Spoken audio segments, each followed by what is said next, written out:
Hello, Internet. I I am a 20-year professor of industrial and organizational psychology. I'm a 10-year user of R for statistical applications, and for the last 6 or 7 years, I've also been using R to author things like academic papers and presentations and technical reports and feedback reports. And so every week, I get together with some of my collaborators and we hold these open office hours. And so open office hours, the idea here is just kind of have a space if people are interested in chatting about using R for authoring or have questions, want to know how to do something, or just want to bounce some ideas off of other like-minded people. We'll be here every Tuesday at 7 o'clock Eastern for about an hour.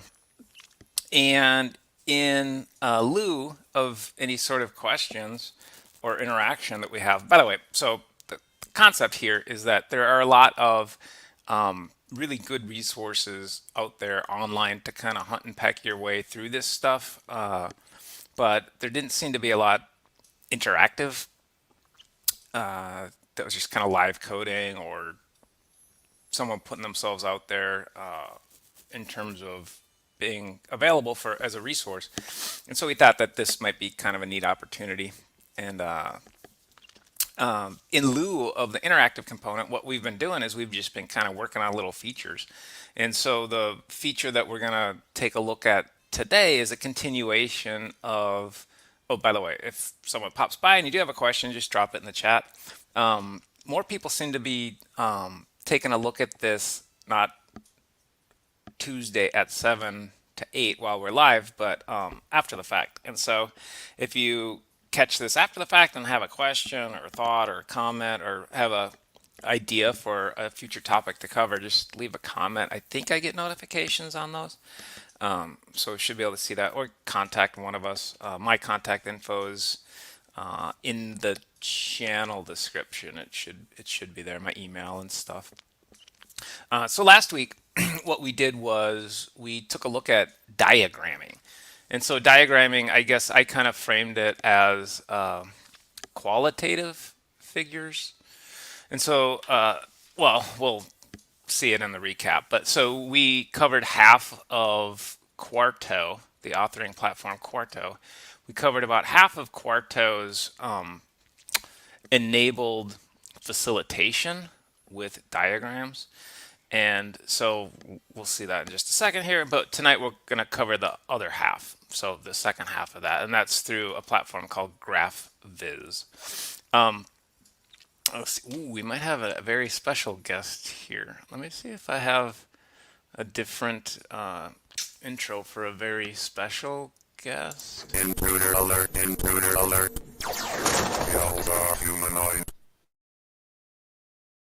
Vamos a ver, ¿qué es lo que pasa con los alcaldes? ¡Ja! ¡Ja! ¿Qué es lo que pasa con los alcaldes? ¿Qué es lo que sí, qué está pasando con los alcaldes? Hey, hello. Millie. Wow, look how Hope big that- she is. Yeah, taking care of her for a little bit. So she's gonna code. Is she gonna code with us? Yeah, All right. Yeah, figure everything out. she's getting some early education on this stuff. Um, how it- how is she doing? Her hair looks like your hair used to look, Diego. I think she got Yeah, your I know. hair. I think she got my hair in my face a little bit. When Well, I was she's a cute. baby, I used to look like her. Oh yeah. I think so. Well, she's cute. I guess that's good. That's good. She likes the microphone. She wants to talk. Okay, she can say whatever she wants. That's fine. We don't. And she wants to um, eat it. she wants to what? Eat it. Eat it? Well, I don't know if that's such a good idea. Now, are you a delinquent father that you haven't been feeding her? We don't have to report you to Child Protective Services, do we? Why? She looks skinny. No, she looks healthy. But you said she wants to eat your microphone. Oh no, she puts everything in her mouth. She's at Okay, that age. She's always been at that age. gotcha. Well, thanks for popping by, both of you. If you need to go and take care of something, Diego, don't worry about it. That's fine. I mean, I, Excuse me. you're not gonna offend me if you need to pop off or something. Yeah, I think I'll pop off for like 15 minutes until Danny is back. She went out for an errand. Okay, that's fine. Um, uh, whenever you want, you can go ahead and drop off. So I'm just gonna play the segue here into last I'll week. just remove myself. Okay. So let's take a look at what happened last week here. It looks like journey's end at last for our heroes. Seeking the magic mooseberry bush, a plant that produces a secret rocket fuel ingredient, our heroes have traveled to Pennsylvania, the only place in the world where mooseberries still grow. However, as they approached the dock, they saw a rather unusual reception committee. Look, Rock, they're greeting us with open arms. Yeah, but look what's in their hands. I don't like this, Bullwinkle. Our friends didn't know that the reception committee was really waiting for Boris Badenov, their archenemy. But then neither did Boris. Ah, it's good to be back among old friends, Natasha. If those are friends, I'd hate to meet your enemies. There must be some mistake. Hello, it is I, Boris Badenov, your number one pin-up spy. I think your rating has dropped, darling. One thing I forgot here is I forgot to put the slides in the description. I think it's in the description, but I usually try to put it in the chat. And I didn't do that, so I'm going to do that now. And the slides that we go through every week are always available as of, I think, March or so. We started doing this. And so they're always just free hosted on bookdown.org. And they have full functionality with them. So if you haven't played with these Reveal.js slides before, these are, of course, authored via R. Just go ahead and hit those three horizontal bars in the lower left, and it'll give you a bunch of options in terms of playing around with this. One of the things that I really like about these reveal slides is the zoom option. where we can actually kind of highlight something. And that I think is important today, just because of the clutter that we have with some of these diagrams. And so the first platform that Quarto, I, I don't mean to prioritize it in terms of first, but the first that we explored that was a Quarto enabled platform to generate diagrams, these qualitative figures, was called Mermaid. And there's a hyperlink here to the Mermaid ecosystem itself. It seems as though it's an entire kind of open source entity in and of itself. I had never heard of it before a couple of weeks ago, honestly. Um, but so the Mermaid capabilities were something that we explored last week. And we did a little more than this. I didn't put everything in the summary, but we took a look at flowcharts. And the syntactic structure here is really kind of intuitive. So it's nice. This is a little underplotted. So maybe what I can do is just use my old friend Notepad here, copy that code, and let me pull over my Notepad file so we can kind of see it here. And so the syntax itself, you call out the type of chart, and through my kind of naive, I think, perspective on things, I kind of characterized most of what we looked at as derivative of a flow chart, and I'm sure that's probably oversimplifying what's going on with these things. But to me, they all look kind of similar. The LR means left to right, and then you have a tag for your elements here, but you're going to actually define the content of that within these containers. And there's different container. The different containers are actually determining what it is that's rendered. So if we look and see what this code results in here, you can see that the square brackets render as a leftmost hard E and then cut off here. We'll get to the cutoff thing, I think, in a little bit.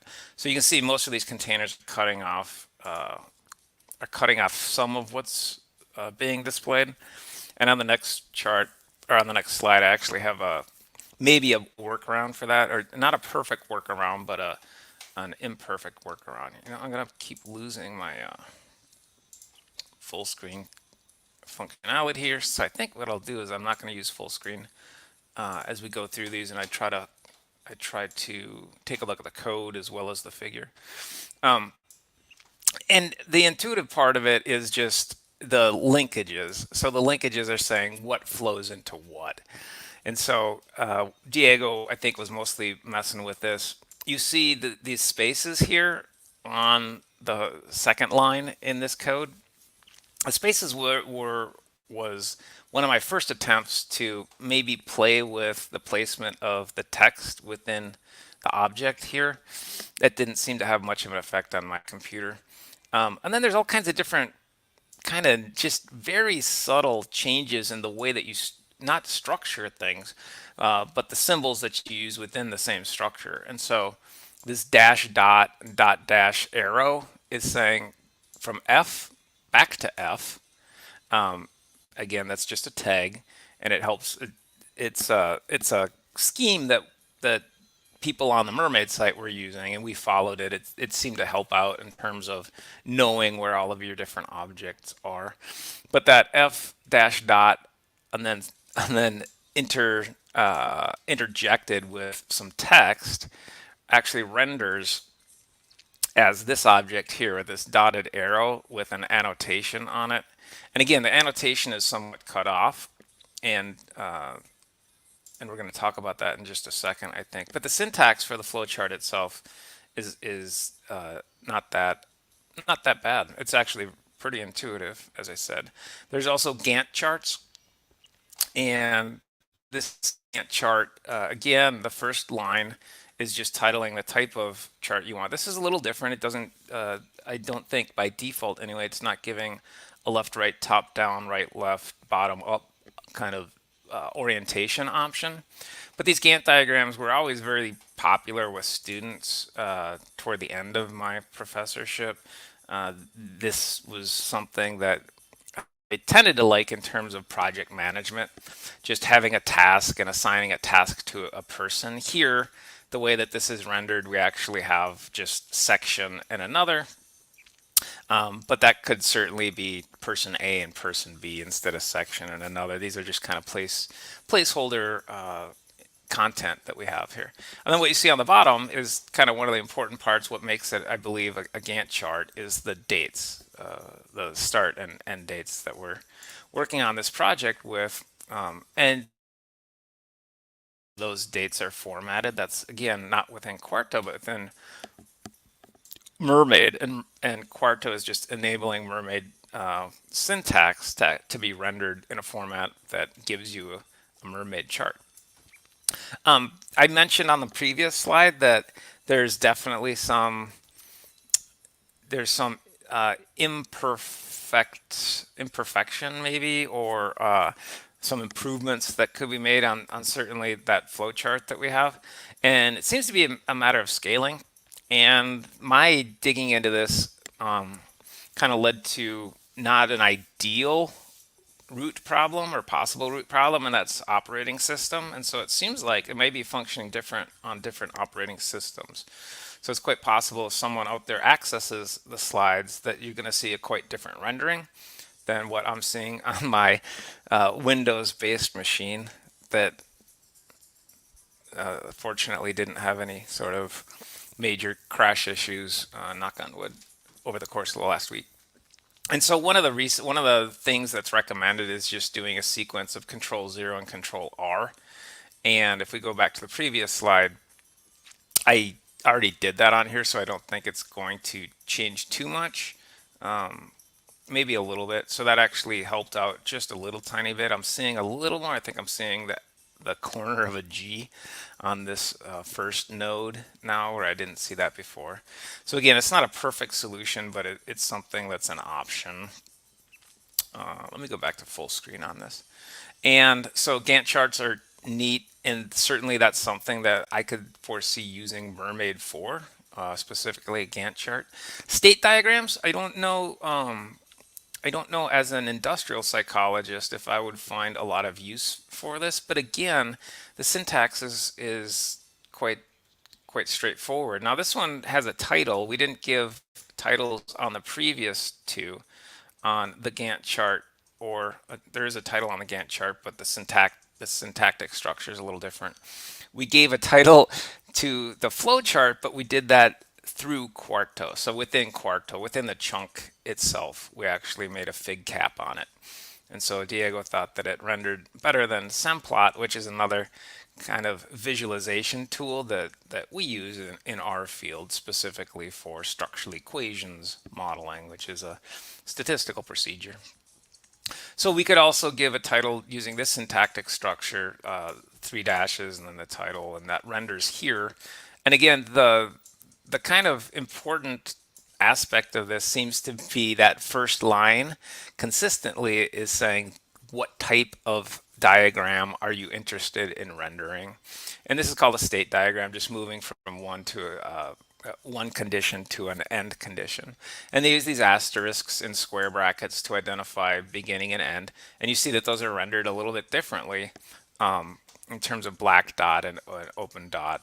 We also, last week we played a little bit with built-in themes. And so we're rendering, I had to play a little bit with these slides in order to get the diagrams to really kind of stand out a little bit. There's a few different complexities going on here. One is the code on the left, and then rendering to an image on the right, and playing with those containers and trying to make those the right size. One of the other issues was background and foreground in terms of these diagrams. And so we're rendering these images using a mermaid theme called, I think it's called Forest. And it will also, if you don't specify theme, it will pick up on most of the Bootstrap Reveal.js themes, whatever you're using for your slide deck. So that's a state diagram. And then journeys, this was kind of neat as well. And so this is kind of like a Gantt diagram, but the example that they used and we modified just a little tiny bit had it's got kind of three features as I see it. One is the element itself that you're trying to break up. And so here the element is, for purposes of demonstration, is just a working day. And so it consists of two major components. You go to work and you go home. And then those can be broken into steps, right? When you go to work, you first make tea, then you go upstairs, then you do work.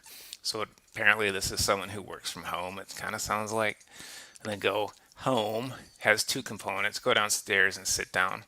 Now, that's one component of this type of chart. The second component that's obvious here are these kind of icons reflecting, in this case, positivity or negativity. You know, is it good? Is it not so good? Am I looking forward to it or am I dreading it? And so we'll take a look at the syntax in just a second, but the way that Mermaid has built in to enable pop-ish faces is pretty straightforward and again fairly intuitive. And then the third component I would say is a actor. So to who is this activity relevant? And so in this particular case, we added Diego to the example of a cat and me, and you see the typical legend here with colors associated with individuals in this case. And so every time you see a cyan dot, that's me. Every time you see a green dot, that's Diego. Diego's only doing work. So we didn't do that intentionally, but he's not making tea, he's not going upstairs, he's not going downstairs, he's not sitting down, he's just working. And then the cat apparently does work as well. So the cat's the same as, like I said, we didn't put a lot of effort into this or attention, but you can see the syntax here. Again, the title is syntactically structured a little bit different. I I don't know off the top of my head if that's uh, if that's a consistent option within these mermaid chunks to have an alternative way to specify title, or if that structure is specific for diagram type. So that's something that we didn't really look into. Um, I don't think it's all that important. I don't imagine that we're going to be using. And this certainly isn't a syntax or a language that I would feel any need to learn deeply because there's gonna be one-off cases. It's like, maybe I could use a diagram, and you can grab someone's code and just kind of modify what you need based on their code, and that's kind of the way that this seems to probably work most effectively. And so these sections here again are pretty intuitive, and there's two sections. If we wanted to add a third section, we would use the same indenting structure. And again, I can't say if Mermaid, the language, is sensitive to indentation, but certainly just for organization, this looks nice. And we can add subcategories as well. So these are obviously rendering as the two first level activities. And then for the first activity, I have three subcomponents, and for the second one, I have two. And then, as I said, those smiley faces are actually reflecting numbers that are given within the specification of this chart here. And so, as a psychologist, I imagine that most people that are taking a look at what we're doing here are probably also psychologists. Not universally, but that my network anyway is primarily psychologists, my professional network. And so psychologists are very familiar with 1 to 5 rating scales, and that really looks like what is being reflected here with these faces. And so we didn't try non-integers, we just played around with the numbers 1, 2, 3, 4, and 5. And 5 is rendered as a very good, very positive smiley face, a high smiley face. So verticality here is indicating extremity of positivity or negativity. And then the neutral one you see actually has a meh emoji. And then the frowny emoji is going to be reflected on ones and twos. So ones and twos, the actual, you can see we have a one here on do work, which is me, the cat, and Diego, and we have a two on going downstairs. And so if we look at those, you see a slight elevation difference between doing work and going downstairs, but you see the same emoji. So we played with it a little bit. It appears as though on this type of chart, which is brand new to me, I'd never seen something like this before, but it's kind of neat. The frowns and the smiles in terms of how massive it is don't reflect the numbers. Just the verticality reflects the numbers. It's kind of neat. So, and I don't know if that's something that can be overridden or not. Like I said, we could take a deeper dive into this, but this does kind of seem like just something that's out there that we don't want to master, but we want to be aware of in case we find a case use for it. So the other, I'm struggling here to find the right way to frame the platform, I guess, or the other option that Quarto has natively within it to make diagrams is this platform called graphviz. And graphviz and Mermaid, as far as I can tell, are completely independent from each other, and they seem to do slightly different things, or they seem to be adept at producing slightly different rendered products. And so I just grabbed, I would say for now, probably we as a group here collectively looking at this don't need to spend a lot of time or attention on the syntax itself, but because we'll dive into it. That's the purpose of this open office hour, is to take a look at something like this. But we can just see what's rendered, and then we'll take a deeper dive once we actually get into the live coding here. The 0 to 2, 0 to 1, 1 to 3, that something to something kind of syntax that we saw with Mermaid is also followed here. And so this to me is a fairly intuitive structure. You see that the label in this particular case isn't referring to the node, but it's referring to the path. I just go over this, and now we're going over it, so I'll move on. There are graphs called Nito graphs as well. One difference that we are noticing here between these HTML rendered diagrams, between Mermaid and graphviz, is the Mermaid objects render as one big object. So you can think of it, and I don't think this is exactly accurate, but you can think of it as something like an SVG file. I, I, I think it might actually be rendered as an SVG. If you're not familiar with those, that's just an electronic graphic format. So PNG, JPEG, etc. The SVG would be similar to that.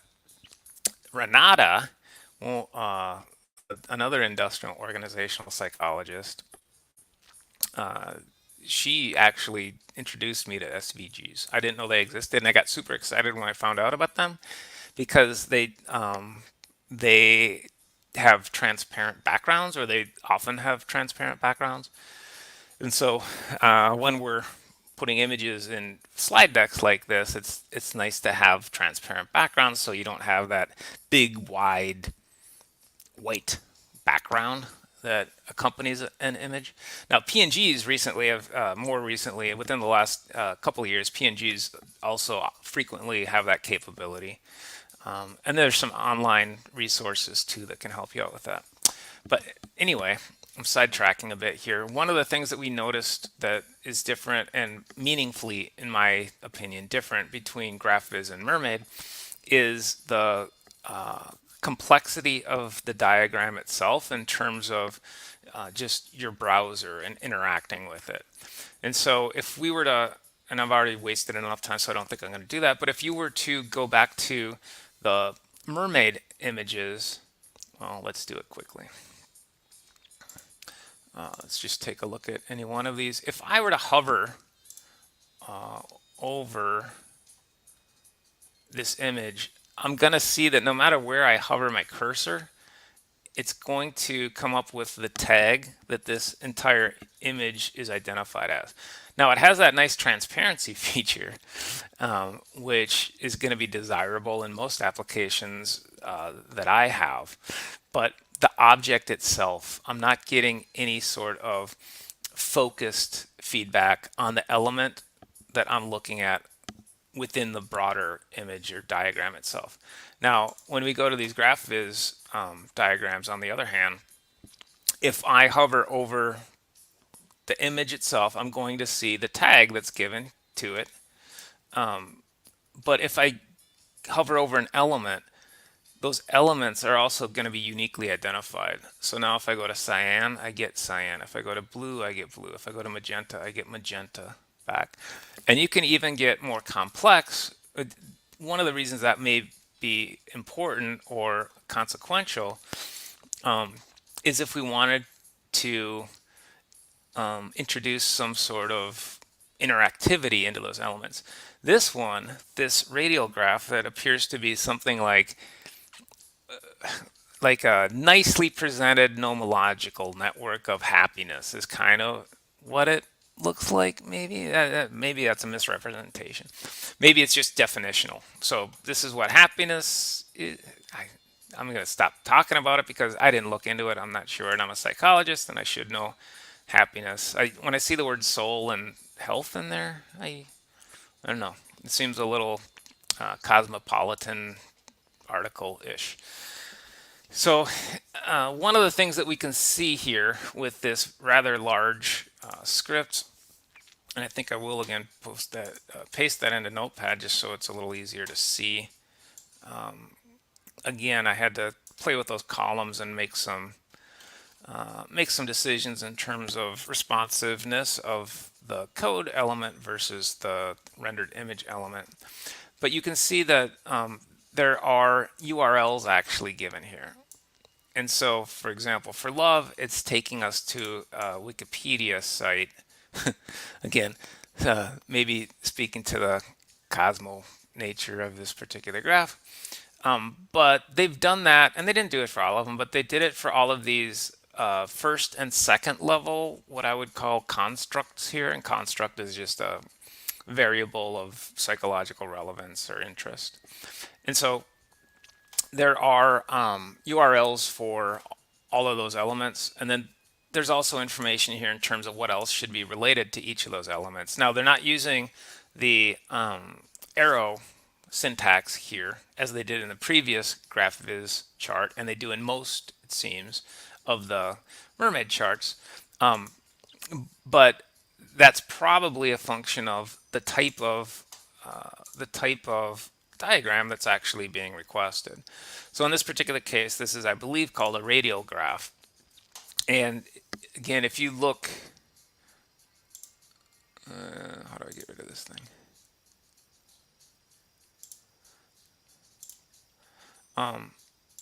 Go away. If you look carefully, you can see no arrows on here, just links. So these nodes are linked together. And again, these first and second level variables all have hyperlinks on them. Now everything, because this is a graphviz object, everything that I hover over within this broader object itself is giving me feedback about that element. But the added level of complexity here is I can also click on any of these and that hyperlink, as long as you're in a browser with internet content. This is the first I've looked at this, and so I don't know if this is directing to the site that the authors want it to be directed to, but I thought it said Courtney Love. I'm sorry, Courtly.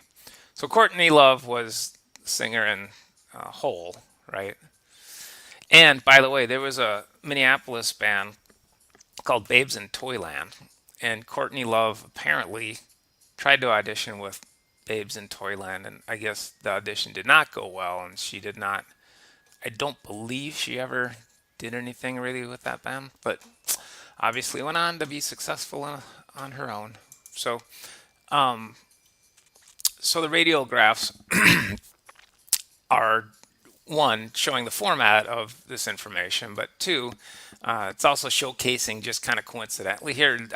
We should be able to do this in multiple types of graphs, but it's showing some of that interactivity and some of that interactivity that is made possible due to the level of specificity with which we can extract information about this object, at least in this HTML format. So, okay, so let's take a deeper look at this. I think maybe one of the first things we can do is let's go ahead and copy this code, and let's see if we can render that as a PDF and see what kind of information the PDF diagram gives us. I'm just going to go new Quarto document, and we'll just again, I think. I am not gonna save this in my live streams folder because that live streams folder is getting a little cluttered. So I'm just gonna put it on my desktop.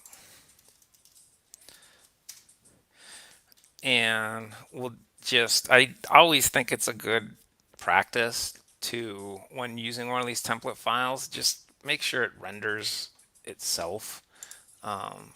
And if it renders itself, then we can go ahead and modify it. Let's give this guy, I was going to give you a second introduction. We're just taking a look at, there he goes.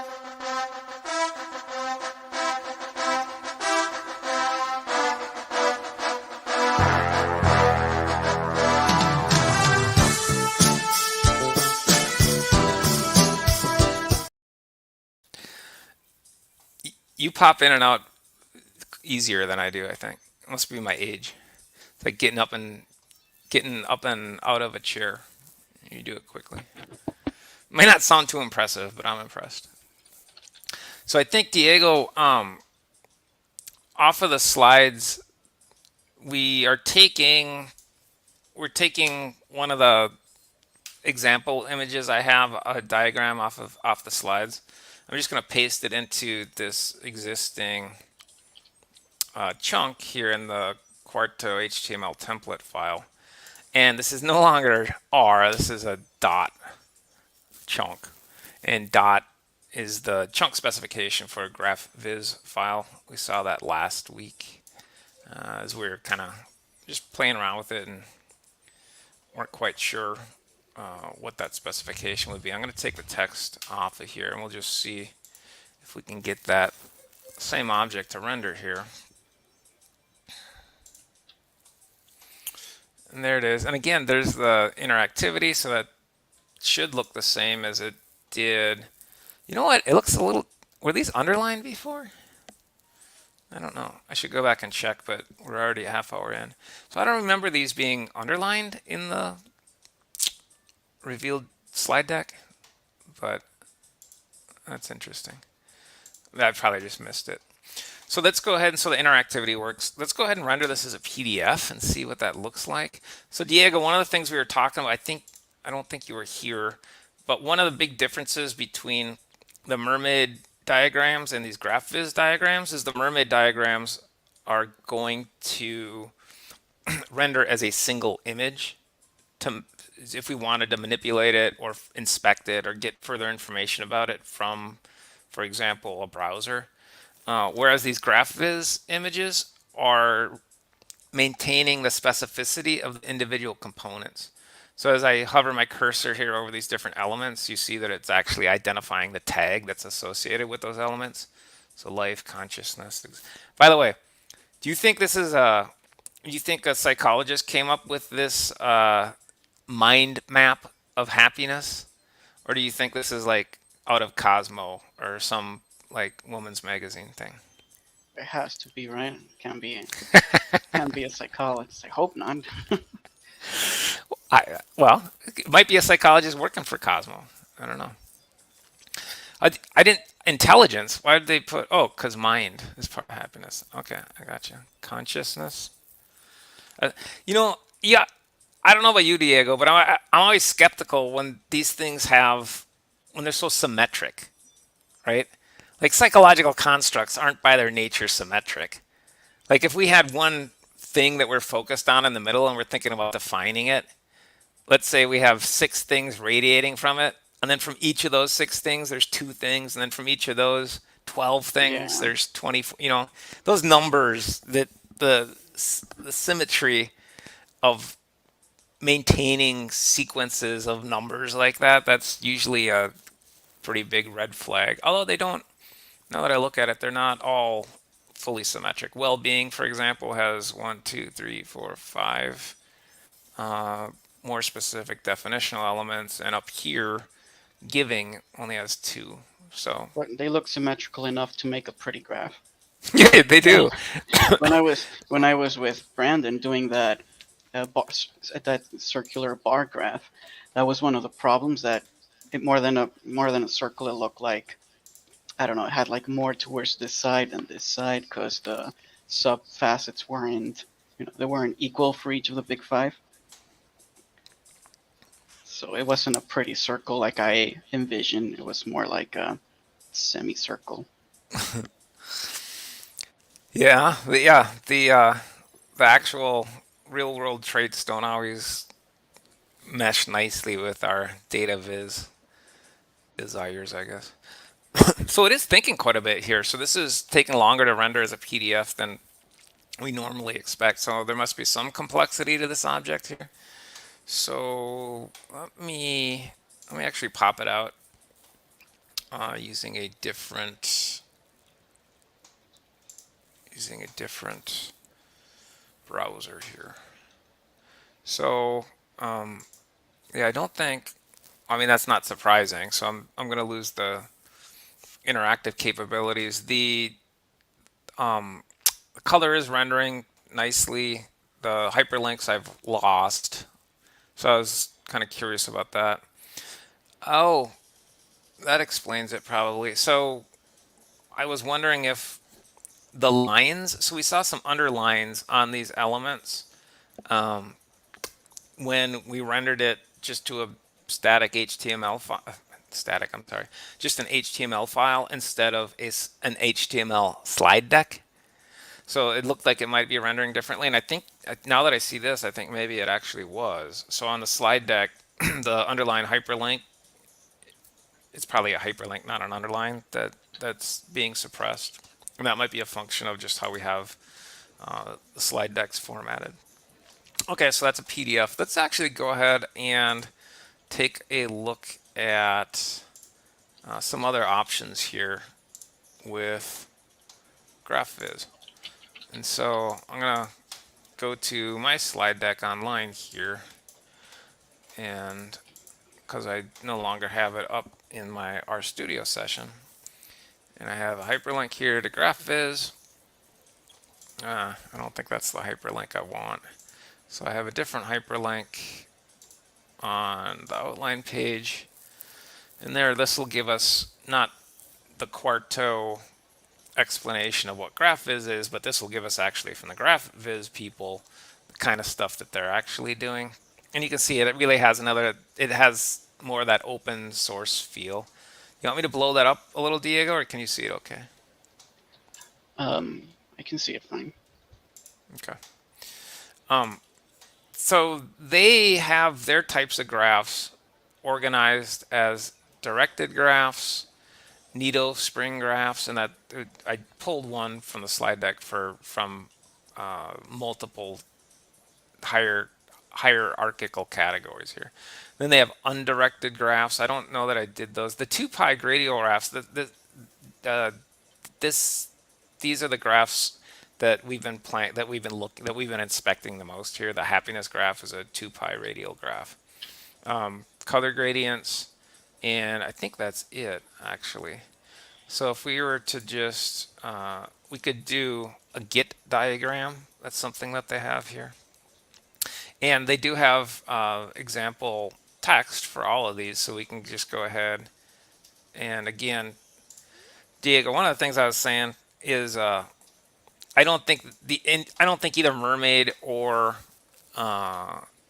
neither Mermaid nor graphviz is going to be a language that we're interested in like mastering, right? But it's intuitive enough that you can take a bit of code that someone already has as an example and just go ahead and modify it to meet whatever whatever your needs might be. One thing I see right here quickly that we should acknowledge here is that the comment lines are going to be different in these two different chunks. So we're not using hashtags here. We're using forward slashes. And then with Mermaid, we saw that we were using percent signs. I think I'm going to, just because it takes a little longer, I'm going to go ahead and let's render it as an HTML file so we don't have to wait on the PDFs. There it is, works fine. Oops. You know, I wish they'd move that edit button. I hit it all the time on accident. We are getting a little overplotting here as well. On the slides this week, Diego, I was getting some overplot. And so one of the recommendations was to do a control 0 and then control R to maybe fix it. I don't think that did anything for me. No, what is that supposed to do? I don't. It's some sort of reset on just kind of how the HTML elements are all rendered on the page itself. And it could also be a function of zooming as well. But this isn't as bad as what we were seeing. There's just branch here is a little over, and so we could play with that. These dotted lines looks like are probably just standard in terms of what they're asking for here. They're defining those arrows in a little different sequence. So we saw I did like with Mermaid, Diego, how we had one element and then an arrow to another element. And then if we wanted to make a dotted line instead of an arrow, it was like a dot. It was an arrow period arrow kind of thing. That was Yeah. super intuitive. Here they're almost using like a CSS kind of command structure to say, okay, for the edges, give me dotted arrows, and you see that here on line 31. 6. I would imagine we can probably blow those arrowheads up. I don't know how about high this goes. Probably doesn't go to 5, but we can try it. Ooh, Well, does at go to least 5. at least this way it's more intuitive to control, like the size of the arrows and things like that. You like it better this way? Well, because with the other way, with the mermaid, we would have to. I don't even know how we would control that, I guess. I see what you're saying. Yeah, we didn't spend much time on that last week, but they did have options to do that using command structure like this, like kind of CSS style stuff. So you can, but I mean that obviously was really quick, right? How high do you think that number goes? Can we get those things huge? Jeez. Okay. I kind Not of like quite that. 1,500. 1,500. I think it'll blow up my computer. It looks like abstract art. It looks like modern art. Kind of like I would buy that and put it on my wall. 1,500 work, Diego. All right, Yeah. let's pull another one here.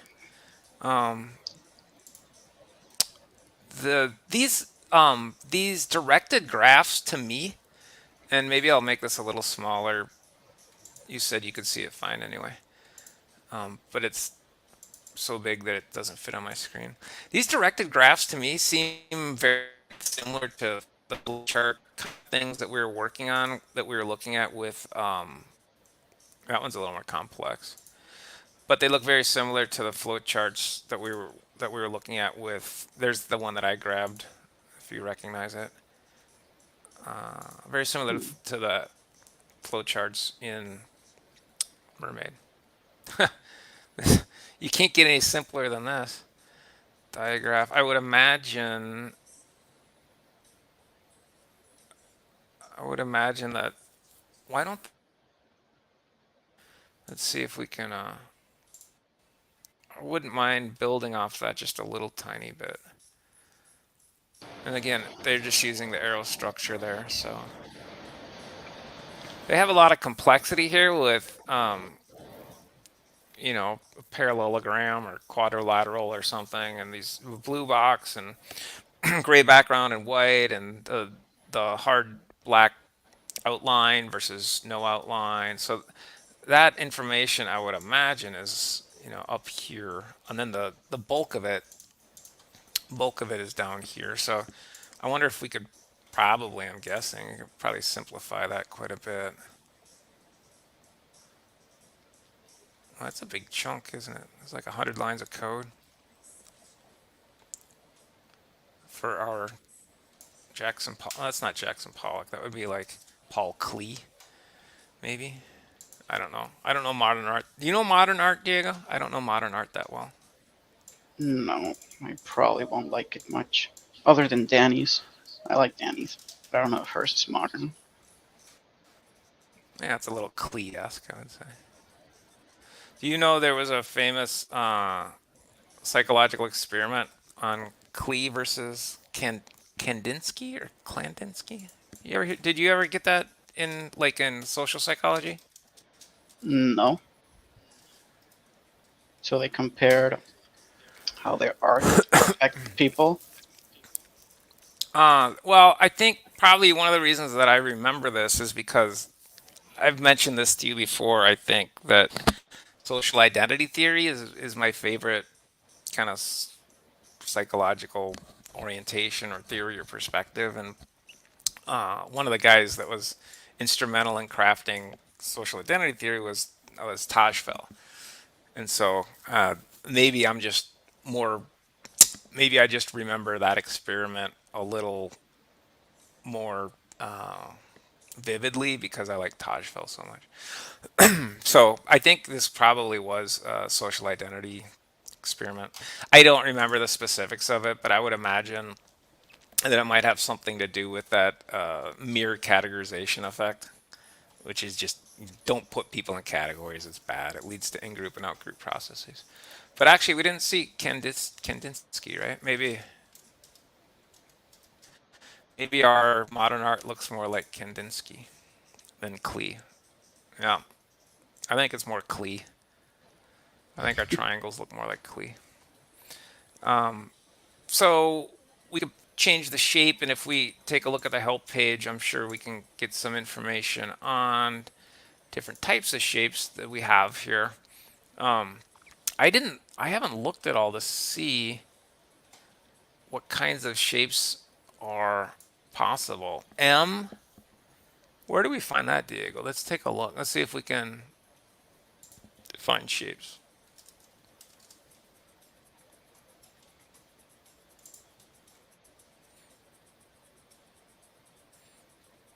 Oh, we have pentagon and hexagons, looks like. Let's try that. Although this doesn't feel like it's gonna work. I don't have double quotes here. I don't have capitalization. I don't know what the M is. Oh, it did work. So we got a pentagon up there. What was the other one? Hexagon. So that's pretty simple.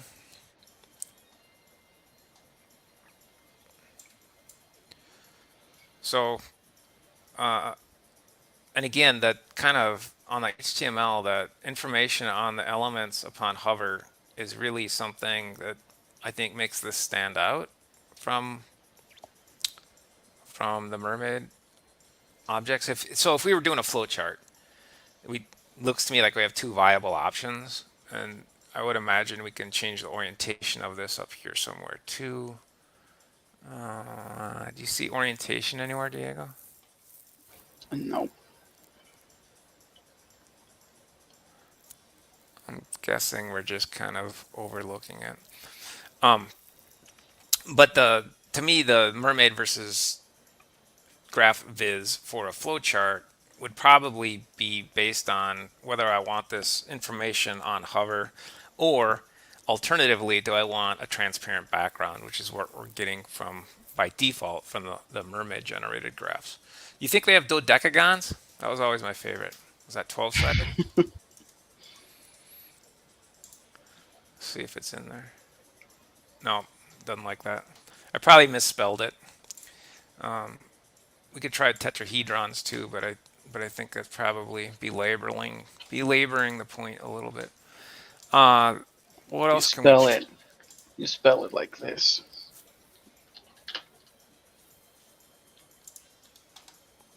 It sounds like a Pokemon. I also put on the chat links to this package that I found yesterday. It's from this guy from Virginia University, and yeah, he's been developing this. What does he call it? He calls it exploratory graph analysis, Okay, and what is it?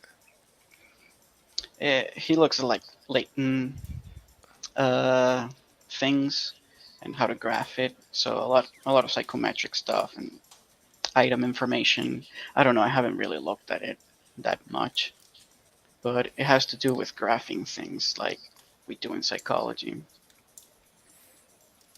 Okay, yeah, let's check it out. Um, and then I'll put it in the regular chat here too. So yeah, I'm just kind of grabbing different options, and we can play with them and tweak with them. But again, that information, that specific information upon hover, is really kind of a standalone. The other thing, I guess, is the rendering of these. If we get really close, take a look and see if that scales up, and it looks, that looks great. With a big image like this, we're gonna have to, you know, zoom in to get specific information. I don't know what it is, but it looks great. Looks like a school of fish, a couple of jellyfish, maybe. It's a jellyfish graph. Um, so let me, while we're doing this, let me take a look at what you were saying here, Diego. Oh, and it's on Cran too. Yep. Exploratory graph analysis. You said you didn't really look into it too much. No, I just read on his LinkedIn. I've been trying to find the actual graphs, what they look like. Oh, maybe they're there. No.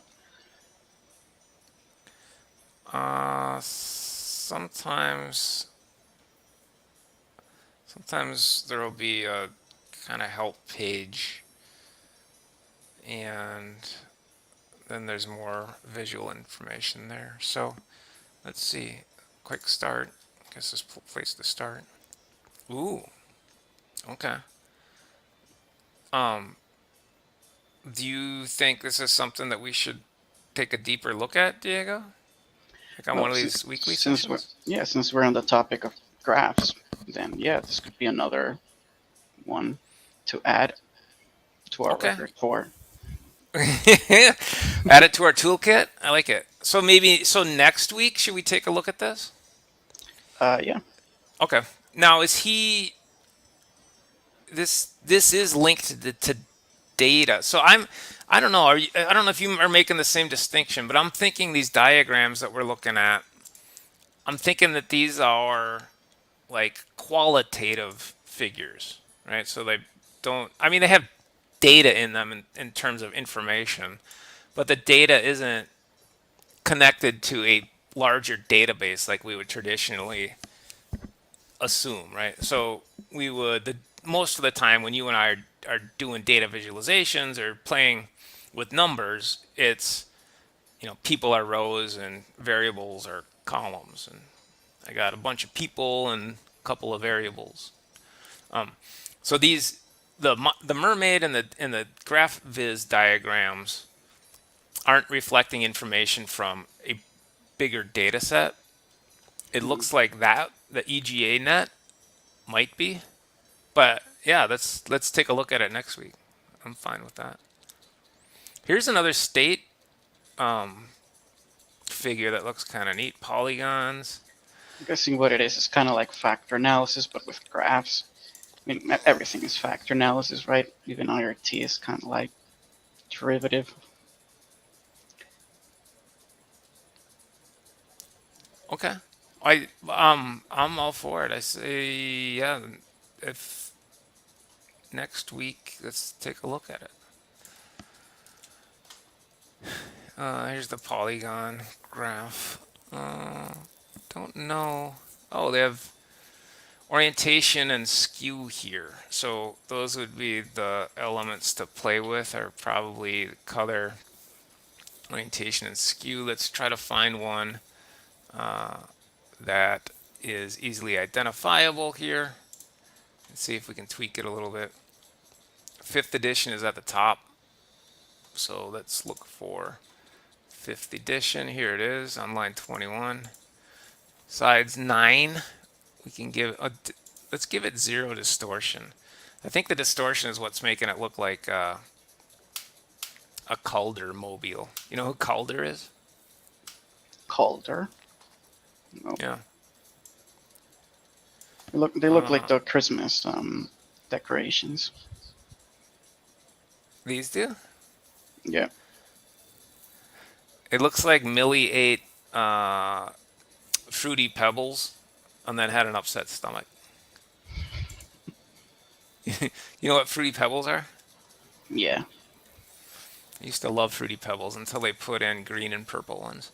So here, without the skew, it did make it more of a just kind of a normal looking, I guess, polygon. So skew and distortion are affecting it. Let's, what happens if you only give it 2 sides? And then the other thing that's weird here is they must have some built-in, there's our 3-sided. They must have some built-in colors, but I'm assuming they also take hexadecimal colors. So if we go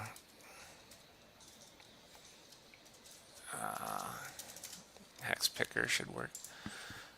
If we were to look for just whatever hex code, here's bright yellow. Would imagine it would take that.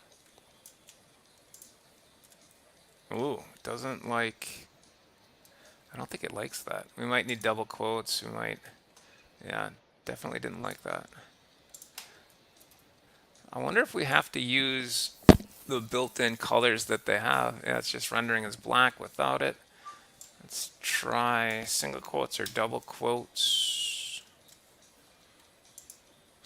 Again, we could also try reading the directions, but that's no fun. It doesn't like single quotes, so it probably won't like double quotes. So we're not getting hex decimals in there. Could be a case. Oh, there it did actually work. So it is. Wow, that's good to know. So double quotes and single quotes work differently. I don't think I have any. Yeah, I didn't like start or end or interfere with another double quote. So that's good to know. So double quotes seem to be important. Let's just triple check that that actually worked like we thought it did. Make a purple one. Or, I don't know what, fuchsia. There we go. We got fuchsia. We got fuchsia. Houston, we got fuchsia. Let's just do 1 or 2 more. Diego, tell me if anything here kind of strikes your, stands out to you. Racehorse pedigree. Ooh. These are all, fairly similar. My goodness, that's. I thought you were gonna say simple. That's definitely not simple. I know that's a sibling. It's a family tree for apparently somebody out in Utah. It's a big tree. Ah, that one's awesome. Look at that. I love that. I think I just like the colors. Remember when you and I made that poster with the light blue that you see here and the purple on top of the black for the item characteristic curves? Do you see those colors? That reminds me of those colors. I like that color scheme. Cyan, I think it is. Yeah, cyan. I think you're right. Cyan growing up was never, it was an obscure color until color printers came around. And then all of a sudden, in those color printer toner cartridges, cyan became, again, relevant. Or maybe for the first time cyan was ever relevant was with those toner cartridges. I have no idea what that's doing, but I love it. I would hang that on my wall.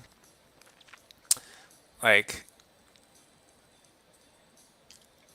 It looks like there is some left to right continuity here, or kind of flow charty kind of thing. Again, all of these that we've been looking at so far kind of have this flow chart feel to them. I don't want to tweak that one too much just because we're running short on time here. So let's get a couple more. And then if we find one that looks a little interesting, maybe we can play with the content a little bit and tweak it. It kind of looks like our polygons. You know, one thing I don't like, every time we reset a page here, this looks very flowcharty. So this looks like that state chart that we got in. Hey, look, IO. This looks like the state chart that we did in Mermaid. And these Every time I go to a different, go ahead. packages, graphviz and Mermaid, they only work in R, or you can use them for anything, right? In any Yeah, language. these are standalone platforms that people are using to. I don't know. I don't know what interface they're using or what IDE or what command prompt kind of interface they're working with, but yeah, it takes this code. What Quarto did was it enabled that code to be recognized within Quarto itself, and so it's it's saying we'll recognize their language. We already did a color wheel, but these are the Nito graphs you see are kind of, I think they also call them spring graphs. This one looks flowcharty. 'Cause a lot of these graphs, they look like from database management, people that are experts, data Oh yeah, engineers, right? And also yep, some of them look like circuits, from electronic, people in electronics, or yeah. You're right. I think that's where I've seen these before. Now this one's interesting because there's some transparency in here, uh, and they actually have a transparency graph. Wow, I like that. I wonder if somebody like some one of the founders of graphviz, their nephew had a class project and needed to have a transparent color wheel. So that's why they created it. I wonder if that's what happened. I wonder, can you play with transparency at all? I don't know if we're in the right spot here for um, full kind of help or explanation of this type of graph. Um, BG color and fill color.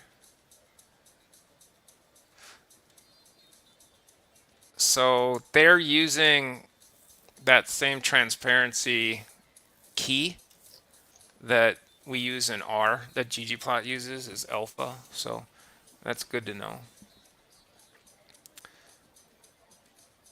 Nodes are greener when they overlap, and you can see some pink bleeding through. Okay, well, it doesn't really. It's descriptive. I'm not sure it helps all that much. Let's maybe try to. This is really driving me nuts how the side menu keeps bumping back to home every time we look at a different example. So maybe let's just pull this one up. This one kind of look. This is starting to. Oh, those gradient colors are neat, but it's starting to look more like there is. These are more looking like what I would call quantitative graphs. So graphs that are reflecting some existing, more complex system of numbers and variables and pieces of information. So I guess they just call these color gradients is what they're showcasing here. Maybe that's less interesting than I thought. Uh, this is kind of unique looking. So let's take a look at this. We'll play with it a little bit and then we'll just be done. How's the weather out there, Diego? I think it's going to rain here. yeah, it's been raining here. It's kind of nice. Like, I don't know. It's kind of peaceful. With everything else going on, it's nice to have a little soft, peaceful rain. Uh, so these, they don't, oh, they do have this coded, it looks like, with some unique information. I thought I had a different, maybe not. So it's all coming in here as AO. Maybe they just didn't, weren't as careful with the tags on these individual elements. Again, the parts that are interesting to me, I think, are less the colors. So the color goes, there's your Christmas stuff again, Diego. It goes upper left is red and it bleeds into a lower right green. But that to me is a little less interesting than the elements themselves. This kind of 10 key looking structure with the 11 and the 22 deviating. So, it looks like a 4 by 4, 4 rows, 4 columns. But column 2 only has 3 rows, and row 3 only has 3 columns, right? 20, 11, and 22. So, wow, that's a lot of coding in that, though. That's a lot different. So, TRTD, we haven't Not seen like that before. mermaid. No. No, so this one, this to me looks a little more like intermediate level. It's kind of like CSS code or something like that. Yeah, yeah, and here's our simple, you know, here's our simple mermaid. I don't know, maybe I'm biased because we did it first, or maybe I'm biased because you did the walkthrough on mermaid, but I think I like the mermaid, diagrams a little better. You're really right about kind of the applications of that. It almost looks like, you open up a fuse box and it's the electrical layout of your house, or you get the wrong panel on your refrigerator and you see the diagram of where all the wires are supposed to go and stuff. So the graphviz looks, more in terms of the renderings of examples that we saw, that looks more like charts like that. So charts that an electrician might be interested in, or developers. I think you're right, Diego. It definitely looked like those are some kind of developer options. The mermaid stuff looks more to me like I was going to throw you in with me, but I don't want to throw you in with me. So I'll just say people like me who are more interested in just kind of a casual application, right? Don't need to fully understand the syntactic structure, but just want to have the capability to incorporate something that I control within my larger code script. So, okay. I think I'm a little partial to mermaid if we had to choose one. I know we don't need to choose one. That's the beauty of Quarto, is we can use both of them. But I think if we had a diagram need in the future, I'd probably first turn to mermaid, just because of the elegance of the structure of the syntax. Thought when you said that people like us, I thought you were gonna say because it looks kind of like a SCM, a path analysis or something like that, CFA. Yeah, I mean that too, right? So uh, the both of them, I would say both of them do have a feel of familiarity to them, except like something like this is completely foreign. I've never seen a chart like that before, and I'm kind of curious who uses that, like with the Likert type smiley faces hanging underneath. They're on a inverse helium balloon. Just Yeah, it looks complicated to interpret. okay, good point. Yeah, it does look very complicated to interpret. We, one of the things, I guess, what if we were to add, what if we were to add just a couple of elements here? So instead of just making tea and going upstairs, then y'all, I don't know, yell at wife. No, I don't want to say that because that's bad. Yell at cat because the cat's there. We'll give that a 4. Oh, I didn't notice the double colons. They use double colons. and we'll say that that's me and the cat. Um, and then, we also talked about adding more people, right? So that's kind of neat in terms of just the intuitiveness of using these diagrams. It's very easy to modify and amend and just have slightly different things. Let's have not just cat, me, and Diego, but let's do. Uh, we'll have Eunice in there. I wonder.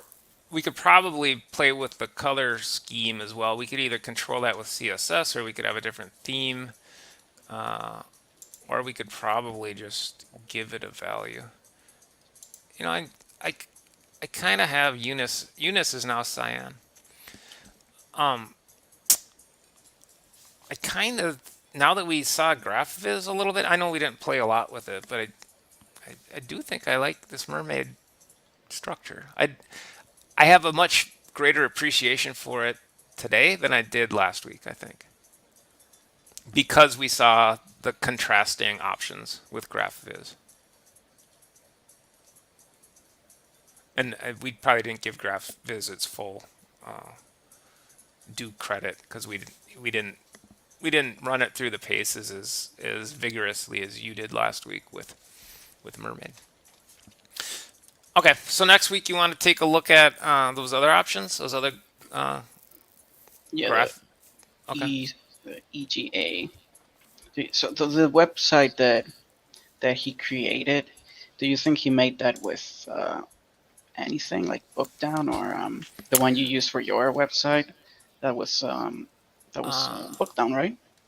I use Blogdown, I think, for my site. I think. I'm just going back there now. Let me share screen again. I you know oh, are you still there? Yeah. Oh, sorry, I lost StreamYard. What did I do with it?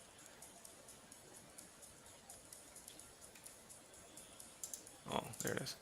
Um, Let me share my screen again. I Man, I think you might be really messed using things up here. Quarto actually. For my website, I I don't remember. To tell you the truth, the thing about you using like going from the R Markdown stuff, which I was comfortable with, to Quarto, which I'm now becoming more comfortable with, is I still have a lot of legacy stuff using the old products. Not old, but the traditional products. So this to me, yeah, packaged down. So this was built with R, yeah. And I should have that on my sites too. I should actually give credit to the package authors that helped me build those sites. Okay, Vanderbilt. I used to know. Okay, interesting. What is psychology? We got two psychology people. Alexander Christensen. Sounds familiar. I put his LinkedIn on the private chat if you wanna follow him. But yeah, he's Okay. also into psychometrics, and quantitative psychology, and stuff like that. Okay. Neat. Did you come across him at work? Or his work at your work? No, he works at Virginia University. I don't know. He was just on my LinkedIn recommendations. Gotcha.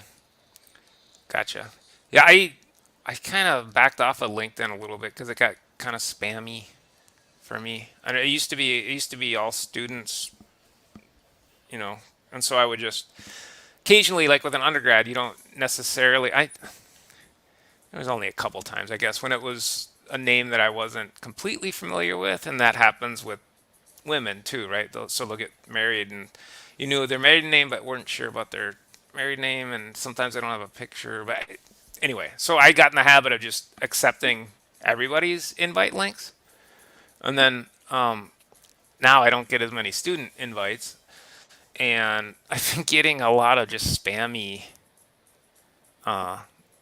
invites, and it turns out to be as soon as you accept it, then you're like, oh, I shouldn't have done that because there's immediately a follow up with, we can help your business reach 10 times the consumers that you Oh yeah, currently do. yeah, those So spammers. yeah, so I get people telling me to register for college, and I'm like, no, no, I'm just done with that. yeah, no thanks. I put in my time. Yeah, I have the wounds to prove it. Okay, Diego. Well, that's I'm glad we took a look at these, and like I said, I think mermaid's probably going to be my go-to if there's a diagram need coming up. But it's nice to know that they both exist out there. And then next week, let's take a look at this. It's it's relevant to what we're doing here weekly with this third bullet point here specifically. So beautiful publication ready visualizations. That sounds appealing. Well, I'm gonna go have dinner then. All right, happy dinner. Have a good rest of the week. Say hi to the family, and I'll see you Friday. See you Friday. Bye. Okay, bye.